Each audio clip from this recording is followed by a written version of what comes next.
Welcome into OutKick, the show. I'm your fearless leader, Clay Travis. I appreciate all of you hanging out with us. It is President's Day. I know that some of you slackers out there get to take this day off.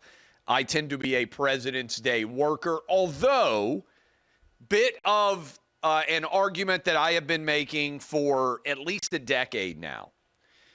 NFL, move the Super Bowl to the Sunday before President's Day and make this entire weekend an America is Awesome weekend, and then give everyone an excuse to take off Monday, celebrate, have a great time on Sunday, eat and drink to excess, celebrating the final game of the NFL season, the Super Bowl, and then on Monday, it is America's President's Day. Boom, you have a Super Bowl holiday weekend.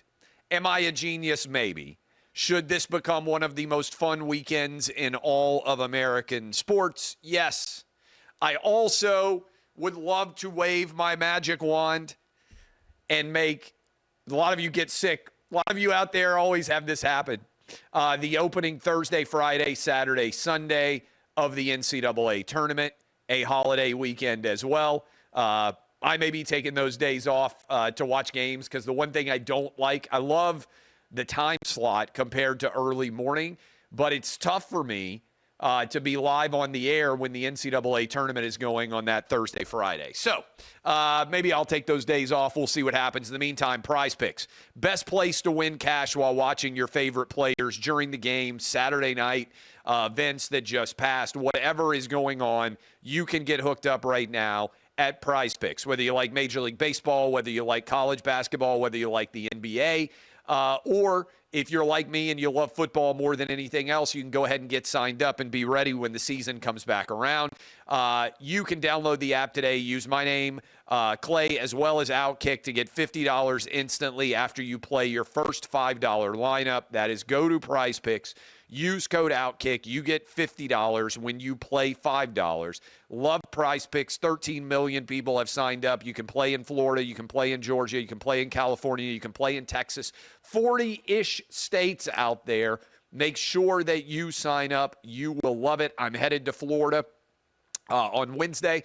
Be able to play down there. And you can play all over the country as well. Download the app today. Use code OutKick. $50 instantly after you play your first $5 lineup. Code OutKick at prizepicks.com. Okay, we got a lot to talk about. Let me start with this. I wasn't anticipating Saturday night. I sat down on my couch. I had no plans whatsoever to watch the USA and Canada play. And then I got on social media and I saw that Canada had booed our national anthem. I saw that there were 3 fights in the first 9 seconds of the USA-Canada hockey game, and I said, I have got to watch this. And so I watched. The U.S. won 3-1. You guys know I am not a monster hockey fan, but I do love watching the United States whip other countries' asses. That is what we saw. It was fabulous. And let me make the case right now. President Trump, Adam, you can tell me the latest. Thursday is the championship game. We may be playing Canada again, is my understanding. I know there are games going on right now. President Trump went to the Daytona 500, cheered wildly. He rode around a couple of laps on the Daytona 500 track. He got on the mic and told everyone as they got ready for the race that it was their favorite president. Flew over in Air Force One. Daytona 500 crowd went crazy. I believe this is if we get USA Canada in Boston on Thursday, regardless of who the U.S. plays, I believe that arena would go crazy if Trump walked in for the USA's big hockey game. I think the players on the team love Trump. I think the average hockey fan out there is a big Trump supporter. Regardless of what your politics are, I think that place would come undone. The roof would come off if Trump went there on Thursday. And I know we still have to be determined who exactly is going to be playing, but I think it would be bonkers and it would be absolutely phenomenal. So if we get the opportunity to make that happen, I would submit to you, just done the Super Bowl, crowd went crazy. Daytona 500, crowd went crazy. I think the crowd would go crazy. This Thursday is, Adam's looking up the details for me, championship game. U.S. is the only team that has clinched a spot in the championship, and I believe that it would do phenomenally well. So encourage all of you to check that out and make sure that you do not miss the opportunity to watch on Thursday. I'm going to be watching, and I would encourage the president to get there as well. Okay, couple of other stories that are out there. College football playoff. There are meetings going on right now. The expectation is that the Big Ten and the SEC are going to help helm up an expansion of the playoff from 12 to either 14 or 16. If they went to 14, only 2 teams would get byes. If they went to 16, no teams would get byes. Reports out there, 4 SEC, 4 Big Ten teams would be guaranteed spots. That's 8. 2 from the ACC, that would be 10. 2 from the Big 12, that would be 12. 1 from the non-power conference, and then 1 additional spot potentially left open for Notre Dame or an at-large if it were 14, or 3 potential at-larges if it were 16. Here's my take on this. I don't think the ACC or the Big 12 deserve 2 automatic spots. And I think it's a possibility that the SEC or the Big 10 could deserve 6 spots one year. We don't know how the season is going to shake out. I don't like the idea of guaranteed spots. I would just take the top 16 teams in the college football playoff rankings, 1 to 16, and I would seed it that way, basically. Now, if you have to take a non-Power 5 conference team and they don't make the top 16, I think, frankly, they don't deserve a spot, right? I would just, this is my personal opinion, I would expand it to 16. I would take the top 1 to 16 and straight in the order of the college football playoff rankings, I would give the 8 teams that are the highest seeded home playoff games. And then I would also follow it up with the next round, and I would do home playoff games. And I would follow it up for the next round, and I would do home playoff games, and then I would do 1 neutral site game. Now, that may not be doable, but I think that is the way to give us the best possible college football playoff game, college football playoff scenario. I also would personally do away with the conference championship games. Idea. Why not put 2 teams in the conference championship game and call it a play-in? In other words, end of the season, you have the top 16 teams. What if you took in the Big Ten the 2 teams that are at the absolute bottom, and you took 2 teams that are at the bottom in the SEC, and you actually made the playoff, the conference championship game, a play-in game in some way for a team to make the playoff? Just an idea if you needed to continue to play a game. Personally, I would rather go ahead and move straight into starting the college football playoff as early as possible, and I would try to finish it around January 1. I would play the Final 4 on January 1, and then a week later, I would play the championship game. I think it dragged on too long right now, so the Travis plan would be take 16, top 16, doesn't matter what conference they're in. If you get 6 from the Big Ten one year, so be it. If you get 6 from the SEC one year, so be it. If you get 5 from the ACC or the Big 12 some year, so be it. Trying to guess how the games are going to play themselves out, I think, is a fool's errand. I would also say this. I think we need more big games. I would encourage, and I know there's talk about this, more games between the SEC and the Big Ten. In fact, if you really wanted to start the season with a bang, I would play SEC versus Big Ten top to bottom challenge. Thursday, Friday, Saturday, Sunday, Monday, opening weekend of college football. Imagine if you had SEC versus Big Ten, 8 games on an SEC campus, 8 games on the Big Ten campus, seed them based on a method where you're expecting the best teams to play against each other, right?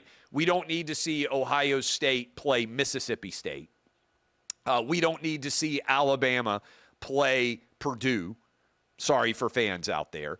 Play the best teams slotted against each other, as we often do in a basketball championship scenario, conference versus conference. Can you imagine how much interest there would be? I think that would be tremendous for the overall brand of college football. So, many decisions being made right now. Reports that there is, I believe, Adam looked this up, Wednesday, meetings in New Orleans with the SEC and the Big Ten driving the bus, so to speak, on how exactly all of this is going to be shaking out going forward.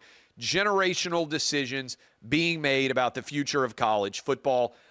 Those are my thoughts. I'll probably be talking about this quite a lot in the weeks ahead because I don't know how many people care more about the legacy of college football than I do and the continued growth.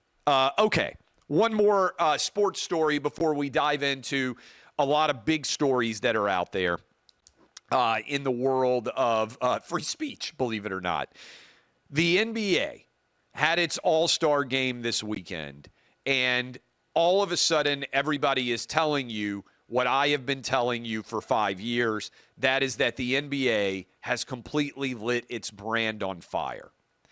I am and was a monster fan of the NBA All-Star game back in the day. I bet a lot of you watching me right now who are around my age in the 1990s, in the early 2000s, the NBA All-Star Weekend was one of the best weekends of the year. Dunk contest, three-point contest, and an All-Star game where all the best players played and they went after each other aggressively. It used to be that the criticism, do you remember back in the day when Kobe waved off a screen to go one-on-one and the argument was, man, why is Kobe Bryant so disrespectful of an elder player on the court? Why is he trying so hard that he doesn't want the help of his teammate? That used to be the criticism. Guys wanted to go out and demonstrate that they were the absolute best, and it is massive, the amount of audience that used to pay attention. Around 80% of the NBA audience has left. The All-Star game is a woke joke, and Adam Silver and LeBron James have destroyed the NBA brand. They've had help, Greg Popovich, Steve Kerr, other players, but in essence, this is a destruction by LeBron and Adam Silver.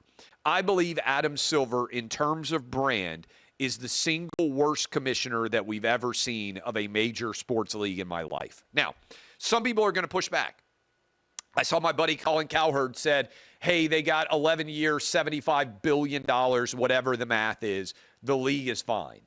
Money doesn't always mean that a brand is in good spirits or good strength. Look at Star Wars. Star Wars spent generations developing a fan base, and then Kathleen Kennedy destroyed it in the space of 8 or 9 years. Everything that many people loved about Star Wars in the 1970s, the 1980s, the 1990s vanished in the 21st century to the point that they've had to put a pause in place before they make more Star Wars movies, because they have decided to wokeify Star Wars, and it destroyed the brand in the process. Doesn't mean they haven't made money, but does mean that the overall brand value association with it has collapsed in the process. That's the NBA. And ultimately, all they have done is push the risk of loss from their league to the streaming partners and the television networks that are going to lose a bundle in the process. I saw a headline the other day where ESPN was like, hey, we think we've overpaid for Major League Baseball, and they're paying like $550 million a year, I think was the number. Overpaid for baseball? You have quadrupled that dollar figure in the NBA, and nobody cares. You have destroyed the overall NBA brand. People are finally talking about it, but I told you this was inevitable. The NBA lit itself on fire in the bubble when they wrote Black Lives Matter on the court and when they had their players wear jerseys that had political slogans on the back instead of actually having their names. And then they refused to play in a playoff game because Jacob Blake got shot because the police came to try to protect a black woman that Jacob Blake was going to allegedly assault. They didn't play a playoff game because police were protecting a black woman who called for their help and because a guy refused to drop a knife. I think at that point in time, the NBA lit itself on fire, and 5 years later, suddenly everybody is recognizing what I told you 5 years ago, which is the NBA brand is in the garbage in a level that has never occurred in my life. How do you fix it? You got to do a lot of work. And I don't think Adam Silver is actually able to do the work necessary to build it. Look, Michael Jordan, Larry Bird, Magic Johnson, David Stern, they wanted you to love basketball as much as they did. They respected the fan. Do you remember the advertisement? NBA action is fantastic. And they would focus back in the day on telling you how awesome the fans are. Now players complain when fans are mean to them and demand that they get kicked out of the stadium. Now players aren't willing to even show up and play. Over time, the only thing that matters is your brand. I say this to the team at OutKick all the time. Over time, people will forget your opinion on this subject or that subject, but they will either like or dislike your brand. It's all that matters. Nike's destroyed its brand with woke BS. Disney's destroyed its brand with woke BS. Bud Light destroyed its brand with woke BS. And the NBA has destroyed its brand with woke BS. All of these companies lost their way because they got concerned about a tiny minority of people on social media who didn't even like their products in the first place, and they were worried about what those people said, and they took their brand. ESPN has destroyed its brand right off the woke waterfall. And that's where we are. And now everybody's talking about it. I used to be on an island saying, hey, the NBA's in trouble. People would say, no, they're not. It's great. Clay Travis is stupid. He doesn't know what he's talking about. No, I'm just like 5 years in front of everybody else. That's how you build a brand, is actually seeing what the future is going to look like and standing for something when everybody else is blowing in the wind and bending in any direction. Okay, let's go into this. We have a bunch of different clips that I want to play for you. I want to start with this one. This is Margaret Brennan, the moron Face the Nation host, interviewing Secretary of State Marco Rubio. And she makes the argument, and I give credit to Marco Rubio for knocking this answer out of the park. She makes the argument that the reason genocide happened with the Nazis, the reason why the Holocaust occurred, was because of free speech in Germany. This is real. I couldn't believe it when I saw it. Play it. Let's watch. Standing in a country where free speech was weaponized to conduct a genocide. And he met with the head of a political party that has far-right views. I have to disagree with you. Free speech was not used to conduct a genocide. The genocide was conducted by an authoritarian Nazi regime that happened to also be genocidal because they hated Jews and they hated minorities and they hated those that they had a list of people they hated, but primarily the Jews. There was no free speech in Nazi Germany. There was none. There was also no opposition in Nazi Germany. They were a sole and only party that governed that country. So that's not an accurate reflection of history. Let me be clear about this. Marco Rubio, Secretary of State, phenomenal job answering that question. But that question is so embarrassing for CBS News to have aired that Margaret Brennan should be fired for stupidity and embarrassing CBS News. And in fact, they need to wipe everything clear because CBS News is clearly broken. I'm going to play a 60 Minutes clip for you in a moment to illustrate this. This is a profound historical illiteracy. Nazis did not allow free speech.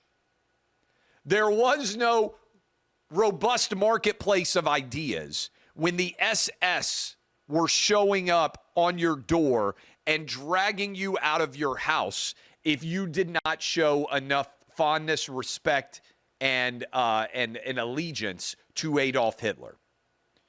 The idea that the reason the Holocaust happened was because too many people were able to say exactly what they believed in Germany is so broken from a historical basis in fact that question should get Margaret Brennan fired.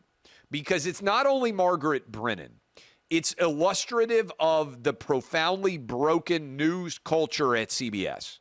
Because all these questions are planned. And they have a huge staff on a show like Face the Nation.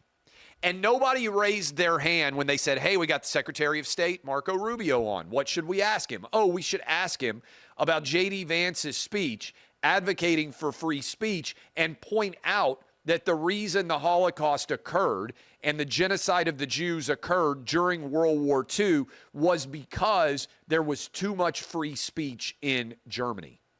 No one called that out and said that's a moronic take and it's actually historically illiterate. No one said what is quite clear, and I want all of you to hear me say. The number one challenge to authoritarianism around the world throughout human history has been free speech. That is why the American Bill of Rights begins with free speech, because our founding fathers studied all of history and they understood that the way that dictatorships emerged was by the curtailing of free speech. It's not just that Margaret Brennan's question was absurd and historically illiterate. It's that the exact opposite of what she said is what truly occurs. That is, the people who are in positions of power, dictators, authoritarians, one of the first things they do to grab as much power as they possibly can is to take away the marketplace of ideas, detract from free speech all over the country, which is why this next story from 60 Minutes is further evidence of CBS News being broken. It's rare that I say this. CBS News should hire me, and they should have me fire everyone who works at CBS News. And they should say, Clay Travis, here is, I bet they have a budget of like $500 million. It may be higher than that at CBS News. It might be $1 billion budget. And let me go hire everyone who would put in place basic principles of free speech, and CBS News overnight would become trustworthy. Instead, you get a story like this. They traveled to Germany. Germany, remember, the country that enabled Nazi SS agents to go arrest people for anything that they wanted and allowed Hitler's dictatorship to rise to power. And now CBS News thinks it's great that if you post a mean thing online or you post a joke they don't like, they will arrest you. There is no free speech online in Germany. Listen to this chilling story from CBS News that's actually being shared in America as if Germany is something that we should attempt to emulate. Watch. It's illegal to display Nazi symbolism, a swastika, or deny the Holocaust. That's clear. Is it a crime to insult somebody in public? Yes. Yes, it is. And it's a crime to insult them online as well? Yes. The fine could be even higher Yeah. if you insult someone in the internet. Why? Because in internet, it stays there. If we are talking here face to face, you insult me, I insult you, okay, finish. But if you, in the internet, if I insult you or a politician... That sticks around forever. Yeah. They're bragging about following jackbooted thug government agents to raid and arrest people sharing memes they don't like in Germany and jokes that they don't like and mean statements. There is no free speech in Germany. And this is why what J.D. Vance said is so important. We may have heard us have a caller on Clay and Buck earlier today. That caller called in and said something that I'm hearing all over the country. In the English-speaking world, if you're in England, if you're in Australia, if you are in Europe, in France or Germany, Western civilization is crumbling because there are not people standing up for basic principles of free speech. America is basically the shining city on a hill. We are the embodiment of what many people in Australia and England, English-speaking countries, but also France and Germany and so many other countries are looking to and saying, we can't create a world where we are arresting people because people say things we don't like online. The entire premise of the marketplace of ideas and of the First Amendment in the United States is that all of us should be able to share as loudly and widely as possible our opinions. And that as a result, the best opinion should win, and American democracy and our republic should follow the direction of the citizens and our voices. And sometimes that's going to lead to a change in policy. Gay marriage is actually a great example of a minority position that became a majority position, whatever you think about it. That's how American society can evolve. This is so important. Free speech actually protects the minority opinion much more than it protects the majority opinion. You have to allow something that maybe only 15 or 20% of people agree with right now to robustly argue their position with the idea that over time you might end up being correct. This is true throughout American history. It's why being opposed to free speech is actually a profoundly illiberal position. The civil rights movement came out of America's history of free speech. It was initially a minority-supported opinion. I don't mean minority in the context of race. I mean the majority of Americans did not support basic civil rights. Certainly not in the South at the time that the civil rights movement happened. By speaking out and sharing their story, America changed its position. In America today, OutKick has won on whether trans individuals, that is men pretending to be women, should be able to win women's championships. When we began to speak out on this issue, people tried to cancel me and tried to cancel our entire site. We had national advertisers say, hey, we can't be connected to Clay Travis because he's anti-trans. I'm not anti-trans. I'm just pro-fairness in sports. I had to fight through the slings and arrows. Being a Trump supporter in sports media, people tried to cancel us. Over time, more people have come to our side. I think COVID, whether you should have to get a COVID shot, whether you could play sports, we have argued minority positions aggressively and ended up winning. That's how the marketplace of ideas should work. I'm going to make my best argument. You make your best argument. May the best man or best woman win. When I see CBS News, which needs to be completely wiped clean and have a new leadership, when I see them profoundly rejecting the First Amendment and the marketplace of ideas and encouraging the arrest of people who share opinions they don't like, it shows me how close we came to Biden-era authoritarianism triumphing here, too, when they were shutting down and censoring anyone they didn't like online, including Donald Trump, but including us, including OutKick, where we couldn't be posted on YouTube a lot. where we couldn't be posted on Facebook. They restricted our ability to make arguments on Clay and Buck. YouTube pulled down an interview with Donald Trump. They pulled down an interview with Rand Paul. This is real, and it's consequential, and CBS News, Margaret Brennan, and their entire team are on the wrong side of history. They've got a culture of rot that is antithetical to First Amendment free speech, which is an incredible irony for a news organization. And the only way you can solve it is by firing everybody, I really think, and starting over. Okay, we've got what else do we have here? We've got SNL.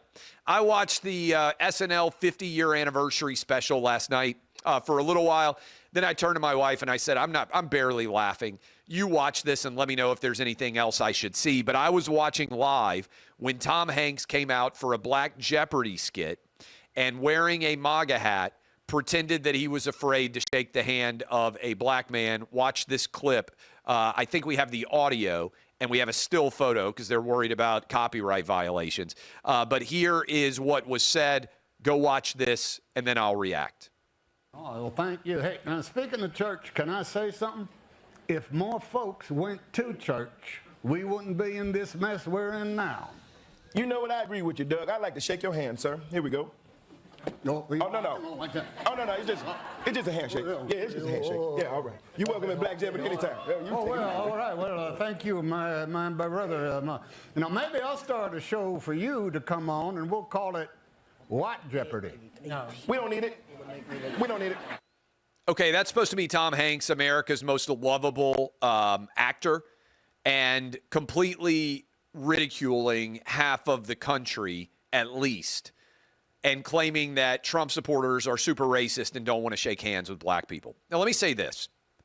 The 2024 election, Trump's win, all 50 states moved right. All 7 states went to Trump. He won the popular vote. It was the most dominant win for a Republican since 1988. Also won the Senate, also won the House. What actually took place in that coalition was 2024 was the least racially polarized election win by any presidential candidate since 1964. That is, going all the way back to Lyndon Johnson in 1964, there has never been an American presidential election in 60 years which was less racially divisive than Trump's win.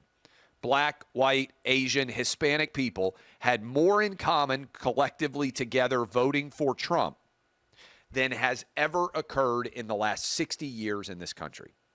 One reason, and I think that's a profoundly good thing, one reason that SNL has seen its ratings collapse and its cultural relevancy also disappear is because they're not only not particularly funny anymore, even the humor that they try to bring to bear is actually not reflective of the larger cultural landscape. Are there racist people who voted for Donald Trump? Yes. But there are also racist people who voted for Kamala Harris, and they do not represent the vast majority of the good-hearted people in America today. If you believe that you are better than someone else because you are black, white, Asian, or Hispanic, or male or female, or gay or straight, I think that you are a stain on America. Because your identity does not define you as being right or wrong when it comes to any argument. And it certainly isn't a legitimizing factor when it comes to you making the case for anything. If you believe me because I'm white, then I would submit to you that you are not thinking very hard. Just like I would say if you believe me because I'm black or Asian or Hispanic or gay or straight or male or female. The best argument should win based on the facts presented in the argument, not based on the identity of the person that is arguing. And if SNL would just even-handedly apply humor, and I would say the same thing for all the comedy shows out there that air every night, the Colberts, the Fallons, and the Kimmels, just distribute humor evenly. Like used to happen back in the day with David Letterman, like used to happen back in the day with Johnny Carson, like used to happen back in the day for Jay Leno. That's what the American public wants. If you want to puncture the arrogance of the ruling class and hold them accountable for their hypocrisies and their absurdities. That's what comedians should do. But punching down inaccurately on your 50-year anniversary special and ridiculing over half of the nation that voted for Donald Trump and supports him for president in a way that is profoundly dishonest is why the legacy media is all collapsing and the OutKicks of the world keep surging. I believe we also have one more clip. I think these are from Instagram. Jamie Foxx slid into my Instagram account and reacted to me talking about ESPN failing when they labeled Jalen Hurts winning as black excellence. I said I disagreed with it. To me, it's just excellence. But I want to respond to Jamie Foxx. Here's what Jamie Foxx wrote. You do realize that it is a certain point in our country. African Americans were not even allowed to play sports because it was against the law. You don't have to say white excellence because you were never against the law. The reason we acknowledge the fact that he happens to be African American is because for all those African Americans who could not play because of the color of our skin, this is a big accomplishment for us. My name is Willie Beeman. Let's see, he continues. I think you're misunderstanding what it means. The reason to acknowledge, he continues, it's not a race baiting. It's just an acknowledgement. Happy Black History Month, Willie Beeman. All right, so that is Jamie Foxx. You can see a couple of comments that he put out there. First of all, Jamie Foxx, incredibly talented actor, singer, and comedian. Been a fan of a lot of what he has done over his career. So let me respond in this way. And I would love to have this conversation. So Jamie Foxx, question for you. I'm responding to your comments on my Instagram.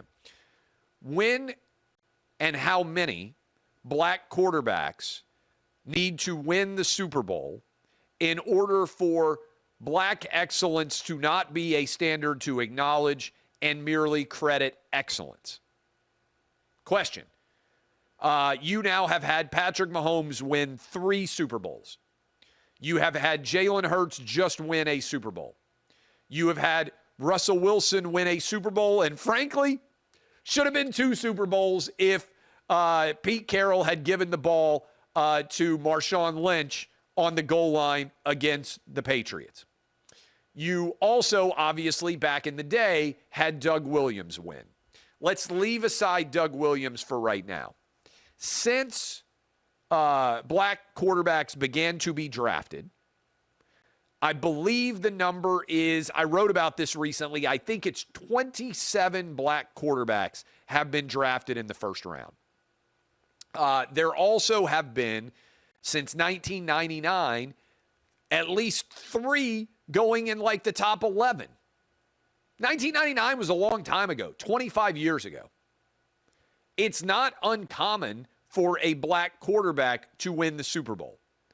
In the 1980s, when Doug Williams did it, I think what Jamie Foxx is arguing would have made sense. The standard, however, in sports is not the race of a person and excellence being attributed to it. It's excellence. I actually think, Jamie Foxx, it demeans Jalen Hurts' accomplishments as a quarterback to say that it's black excellence. It isn't. It's excellence. The standard of all athletes should be excellence, not white excellence, not black excellence, not Hispanic excellence, not Asian excellence. Did Jamie Foxx win an Oscar for playing Ray Charles back in the day? Am I correct about this? Stevie Wonder? I can't remember. I think he won an Oscar. Your success is not black excellence, it's excellence. I don't want somebody to watch me on my radio show or on TV or on this show or read me at OutKick and say, hey, Clay Travis is good for a white guy. My standard is not to be good for a race. It's to be excellent no matter the race. Historically, I can understand your argument. But if you were growing up in the 1980s or the 1990s or the 2000s or now the 2010s, I don't think you've been discriminated against based on your race. I think we have as close to an even playing field as is possible in the United States. Can we provide a more equal playing field? I would love it. But sports is the ultimate meritocracy. You won Best Actor for Ray. Phenomenal performance. Wasn't a phenomenal performance for a black actor. I would imagine that you want to be judged. Maybe I'm wrong. I'd love to have this conversation if you want to do it, Jamie Foxx. I would imagine that you want to be judged not against black actors. You want to be judged against all actors in the 21st century that have been putting forth art as you have. I'm guessing that you don't want to be seen as a great black actor. I think you'd like to be seen as a great actor. Similarly, every kid, black, white, Asian, or Hispanic, in my opinion, should aspire to excellence. It's not white excellence that Tom Brady has 7 Super Bowl rings. It's not white excellence that Nikola Jokic has 3 NBA MVPs or that Steve Nash has 2 NBA MVPs. It's excellence. We have moved beyond the world in which we were defined by our race and what we should all aspire to, I believe, in the 21st century. And certainly what I teach my kids to aspire to is simply excellence. You can achieve anything. Your race is neither a benefit nor a hindrance in my mind to your ability to pursue excellence. Now, look, maybe Jamie Foxx got contrary arguments. He certainly jumped in and wanted to make a contrary argument. Open forum. The thing I believe in more than anything else is, hey, make your argument. So if Jamie Foxx wants to come on an OutKick show and sit down next to me and make the case for why he thinks Jalen Hurts should be described by ESPN as black excellence and not by excellence overall, I am willing to have that conversation. You can make the case just like you did on Instagram in response to my video to all of the OutKick audience. And if you're better at arguing than me, and heck, you may be, certainly a way better actor and musician, you may be a way better arguer too, you can persuade my audience that Jalen Hurts' Super Bowl championship should be described as black excellence. I disagree. I think the target and the commendation should simply be excellence in general. All right. Love all of you. I will be live tomorrow on OutKick. Then I got to head down to Miami to go do advertising meetings for a lot of the show. But I will see you guys tomorrow. We got a lot to talk about. Appreciate all of you for helping to share so much of our clips and so many of our stories out there. That University of Chicago talk that I gave, part of the panel discussion, dominated media everywhere. Tens of millions of people have watched that clip. Overwhelmingly positive reaction. Thanks to our team. Go subscribe on YouTube. Go subscribe on TikTok. Go subscribe on Instagram. You can find me, by the way, on Instagram. Suddenly it feels like there's a top that's been taken off on our Instagram. I'm about to go past 100,000 followers there. I don't know. What do we got on Twitter? 1.3 or 1.4 million. I appreciate all of you. We are growing like gangbusters because I think there's a desperate craving for the arguments that OutKick is making. Love all of you. I'll see you guys tomorrow. I'll also be on with my friend Will Kane, by the way, in a little bit less than an hour on Fox News. So you can flip on the television and you will see me there. DBAP, as always, unless you need to SBAP. This has been OutKick, the show.